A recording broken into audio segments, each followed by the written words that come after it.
Hello, my friends. Putin is, quite simply, fed up with Europe's stupidity. And frankly, I don't blame him. In the early days, he still treated the Europeans with a basic level of respect. He took calls from Macron, from Merkel. He listened to what they had to say, weighed their concerns, and behaved as if there were still rational interlocutors on the other end of the line.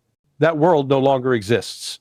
Europe has opted out of sanity. When European leaders talk about strategically defeating Russia, they imagine they are playing some clever geopolitical chess game. What they are actually doing is walking themselves into the position of being militarily helpless in the face of a power that not only refuses to be defeated, but has spent the last decade methodically preparing for precisely this scenario. Russia has made it absolutely clear. If Europe insists on turning this into a war with Russia itself, there will indeed be a war. But it will not look anything like what the Europeans are fantasizing about. When it is over, there will be nothing left of Europe's industrial base and critical infrastructure. Whether Russia would ever use nuclear weapons is a separate question.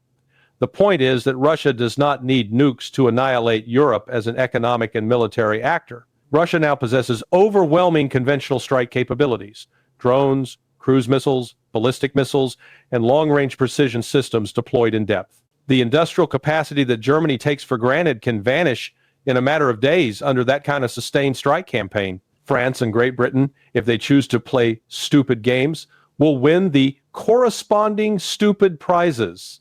There is no effective air defense architecture left in Europe worthy of the name. NATO countries stripped their own inventories to send systems to Ukraine, where Russian forces destroyed them in short order. Even U.S. senators have been forced to admit this in public. They talk about delivering Patriot batteries and then days later watching them get wiped out. Welcome to the real world. Russia has studied Western systems, mapped out their vulnerabilities, and adjusted its tactics accordingly. Consider the drone numbers alone. Russia has built a massive industrial base around unmanned systems. There are factories that were once discussed as producing around 500 drones a day. The latest indications are that output is closer to 1,000 drones daily. On any given day, Russian forces might be using 300, 400, maybe 500 drones in Ukraine. So where do you think the rest are going? Do the math. If you are producing 1,000 a day and using only half, the surplus accumulates. Over months, you suddenly have a strategic stockpile on the order of 100,000 drones or more. The day Europe decides it wants a war, the skies over Europe can literally go black with Russian drones. We're talking about the capability to launch tens of thousands of drones per day against every conceivable target: logistics hubs, power plants, refineries, ports, command centers, transportation nodes. There is no serious layered air defense across the continent capable of handling that volume. Europe has no answer to this. None.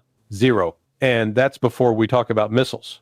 Russia has developed and deployed new variants of the Iskander system, including an extended-range Iskander-S, and has likely lengthened the range of cruise missiles like the 9M729, now that the INF treaty no longer constrains them.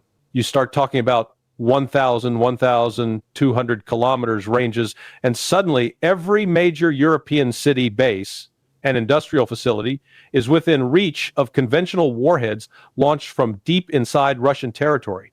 There will be no square inch of Europe that is safe from Russian conventional strike if this escalates to a direct NATO-Russia clash. If, in response, France or the UK were ever foolish enough to contemplate nuclear use, Europe simply vanishes from the map in a matter of minutes. Then you face the next question: does that trigger a nuclear exchange between Russia and the United States? And even there, the fundamental strategic question hasn't changed since the Cold War. Is any American president really going to trade Boston for Poznan? Or any other random Polish, Baltic, or Eastern European city that Washington barely mentioned in its domestic politics a decade ago? That is not an abstract question.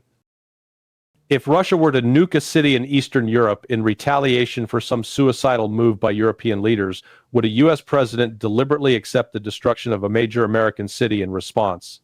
Or is it more likely, as Moscow has been quietly pointing out, that Europe is busy committing suicide and the United States is under no rational obligation to join them in that suicide pact? Europe's own behavior is making this calculus clearer in Moscow. The current U.S. administration talks about Article 5 as some quasi-sacred covenant, a holy bond. It is nothing of the sort. It is a political commitment subject to political judgment, not divine law. If European governments insist on policies that guarantee their destruction, they cannot automatically drag the United States over the cliff with them. Russia understands this far better than the average European politician. Meanwhile, you have senior NATO officials babbling about preemptive strikes on Russia. It's a farce. Without the United States, NATO cannot mount a serious preemptive strike of any kind. I helped plan real air campaigns. In 1991 against Iraq, we had to assemble what we called the guerrilla package. Hundreds of aircraft, carefully sequenced, supported by an enormous targeting, logistics, and electronic warfare apparatus. NATO simply does not have that capability today without American forces at the core. Even on the cyber side, Europe is a shadow of what it pretends to be. There is one genuine cyber superpower in the West, and that is the United States. The UK's GCHQ can play in the second tier. The Dutch have a modest capability, and beyond that, it is mostly theater. Strip away the American role, and Europe cannot sustain meaningful offensive cyber operations against Russia. And Russia, for its part, has been infiltrating European systems for years and knows exactly where the skeletons are buried. So NATO resorts to what it calls hybrid warfare. You see this particularly in British operations. The drone strikes on Russian air bases far from the front lines, the underwater drone attacks on ships and infrastructure, these are not purely Ukrainian inventions. They are planned, coordinated, and supported by British special forces and intelligence services, with Ukraine providing the deniable footprint. The Russians know this. They are under no illusion about who is actually pulling the strings. What Putin did in his recent statements was essentially lose patience with this steady escalation of irresponsibility. If you watch carefully, you see a man who has finally had enough of people playing with matches in a dynamite warehouse. His message is blunt. If you continue down this path, Russia will respond decisively, and your infrastructure, your industry, your economy will be reduced to rubble long before you have time to process what you have done. This is not empty rhetoric. If Russia chooses to unleash 30,000 drones a day on Europe for a week, that's 210,000 drones.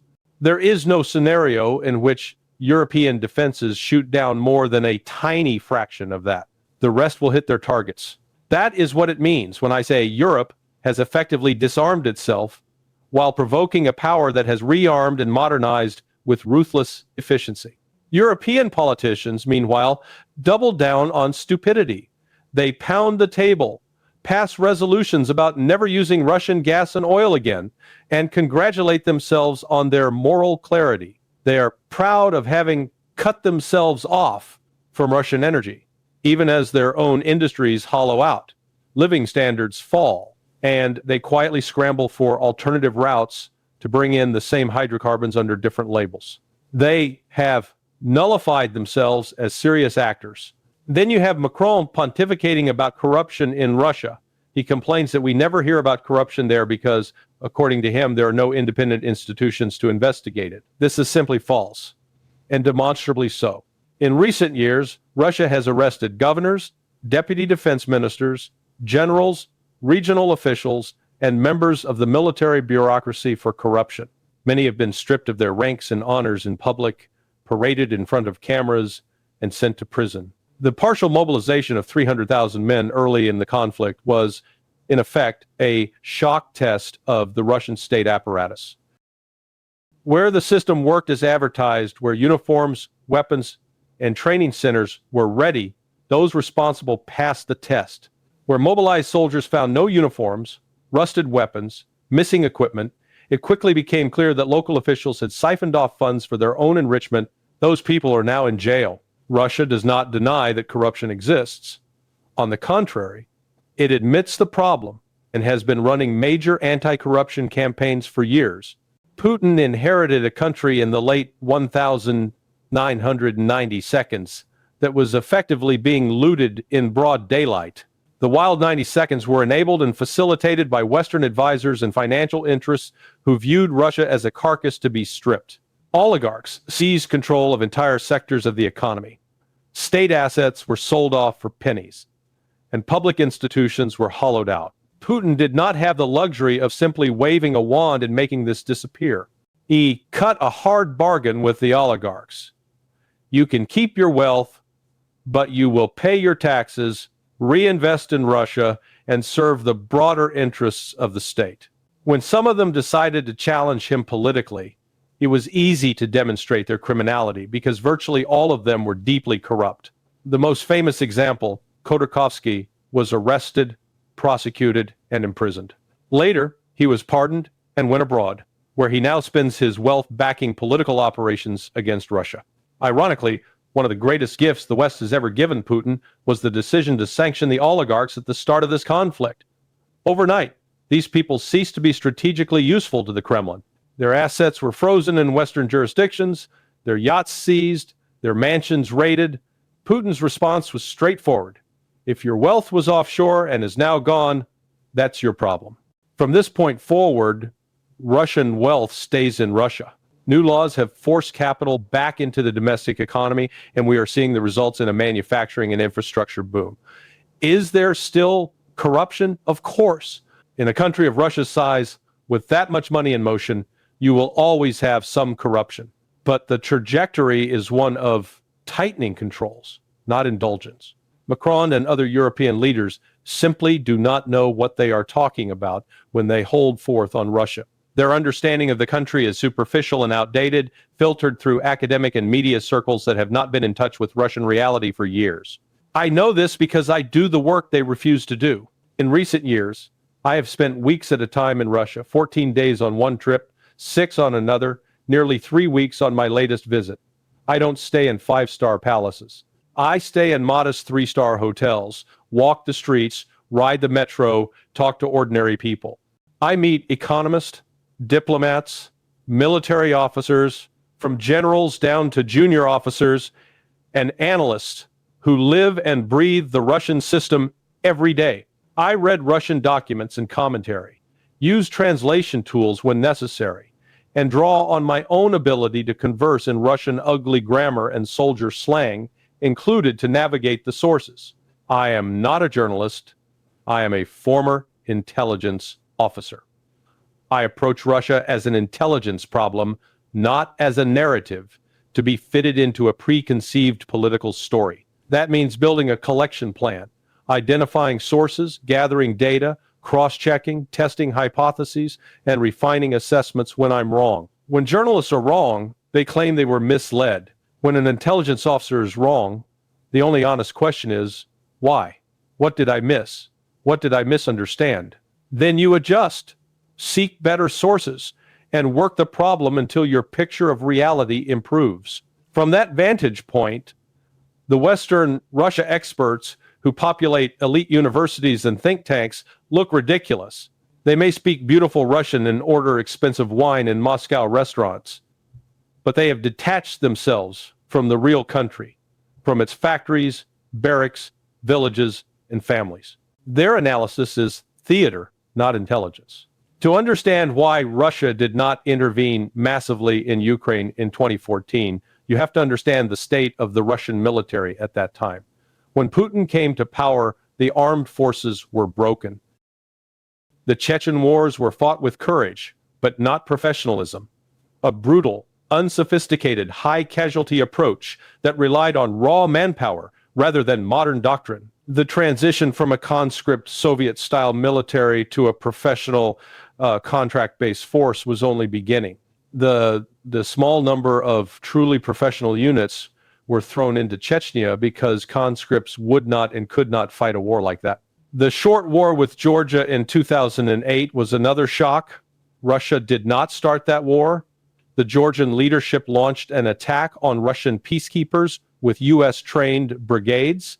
On the tactical level, Those Georgian units trained to NATO standards and small unit tactics performed well. Russian officers later admitted that they were impressed with how the Georgians could shoot, move, and communicate. Russia won that war through sheer mass and firepower, not tactical finesse. The response was lumbering and disorganized compared to a fully modern army. Inside Russian military circles, the conclusion was sobering. If Russia had faced a full-scale NATO force at that time, it might have had serious problems. That realization drove a comprehensive reform effort. But such reform is not instant. In 2014, the Russian military had improved compared to 2008, but it was still mid-transition. There were capable special forces units and elite formations, but the entire structure, from training to logistics, was not yet ready for a large-scale, high-tempo conventional campaign to seize and hold all of Ukraine legally and politically. Putin was not seeking to take over Ukraine. Crimea was a special case, a federal district under Russian law, with the Black Sea Fleet based there under long-standing agreements. When Ukrainian nationalists tried to move on Sevastopol, sending trainloads of extremists south, Russia drew a red line. Local populations mobilized, and Russian special forces, the famous Little Green Men, moved quickly to secure key sites. Crimea reintegrated into Russia with overwhelming local support. Donetsk and Lugansk were different. They were formally Ukrainian regions without the same legal status as Crimea. Russia could not simply roll in the regular army under the same pretext. That is where Wagner and figures like Utkin came in, organizing paramilitary formations and helping local militias build military capability. When Russian regular forces did intervene more directly, surrounding elements of the Ukrainian army in battles like Debaltseve, the result was not a conquest drive on Kyiv, but pressure that led to political agreements like Minsk agreements, which the West later admitted it never intended to uphold. Putin's objective then was limited: protect Russian speakers and secure legal guarantees, not absorb the entire country. Even in 2022, when the special military operation began, the Russian army was still, in many respects, a peacetime force. I've spoken with veterans from Donetsk who have been fighting since 2014. One of them told me that when the regular Russian units first rolled in, he watched them and thought, they don't know what they're doing. They advanced in ways that made sense on paper, but not against an enemy that had been in continuous combat for 8 years. Ukrainian forces, hardened by trench warfare and NATO training, ambushed them effectively. The difference is that the Russian system learns, and it learns fast. The reforms that began after Georgia had created institutions capable of absorbing battlefield lessons, rewriting doctrine, and pushing changes back down to units with remarkable speed. In wartime, the loop from failure to adaptation is compressed. Lose a battalion of tanks in an ambush, and you don't just shrug, you bring in survivors, reconstruct the engagement, identify doctrinal flaws, and modify training and tactics. Weeks later, those changes are showing up at the front. This is how Russia destroyed the much-touted Ukrainian counteroffensive in the summer of 2023. While Ukraine spent fall and winter training at NATO facilities in places like Grafenwöhr, Russia quietly re-engineered its defensive doctrine. A general named Romanchuk was pulled from field command, sent to the General Staff Academy, and tasked with rewriting Russian defensive doctrine based on the first year of the war. Then, he was sent back to implement that doctrine precisely where Ukrainian and NATO planners intended to attack. The result was a defensive system of layered minefields, kill zones, artillery, drones, and electronic warfare so effective that Ukrainian forces could not even reach the main defensive lines in most sectors. Brigades trained to Western standards were shredded long before they got near their objectives. Western officials and media had no explanation, because they never took seriously the idea that Russia could out-adapt them. On the tactical level, the caricature of Russian meat wave assaults is wildly out of date. Modern Russian tactics on the front lines are built around small, well-controlled assault groups and intensive use of drones. Instead of thinking in terms of old-style platoons and companies, Russian units often operate in 3s, 6s, and 9s. 3-man assault cells, backed by another 3, with 9 more to consolidate and exploit. Those teams are under constant overwatch from multiple drones. I've spoken with Russian drone commanders who explain how they talk individual soldiers onto targets in real time. Stop. There's a Ukrainian to your left behind that mound. Wait. He's not looking. Turn. Fire. Move. Throw a grenade over that ridge. Pull back. This is not human wave stupidity. It is drone-guided precision in urban and trench environments. At the same time, other drones are hunting Ukrainian artillery, supply lines, and command posts far in the rear. Electronic warfare units jam and disrupt Ukrainian drones 20 kilometers or more behind the front line. Everything is layered. Reconnaissance drones, attack drones, EW coverage, artillery, and infantry all tied together in real-time command networks. Russian officers openly acknowledge that Ukrainians are very good at drone warfare. A Russian drone commander told me that tactically the Ukrainians had an edge early on. But he also said Russia has caught up and now surpasses Ukraine in sustainability and depth. Ukraine can throw up a dense drone screen for a while, but cannot sustain it over time, nor can it protect the relatively small, highly skilled teams that operate those systems. Russia, by contrast, now uses high-value missiles like Iskanders, which were once reserved for strategic targets, to hunt 5-man Ukrainian drone teams. The moment a command post or control node is identified, it can be hit. Being in a Ukrainian drone unit today is one of the most lethal jobs in the war. They are being hunted relentlessly.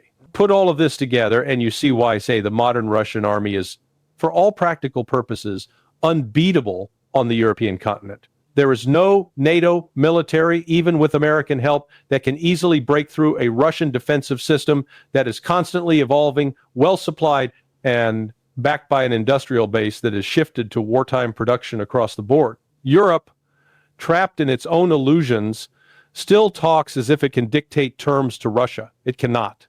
The reality on the ground, in the factories, in the training centers, and in the skies over Ukraine says otherwise. Russia has built a warfighting machine that combines adaptability, mass production, and ruthless efficiency. Europe has built a narrative. In a real war, narratives don't win. Systems do. And right now, Russia's system is winning decisively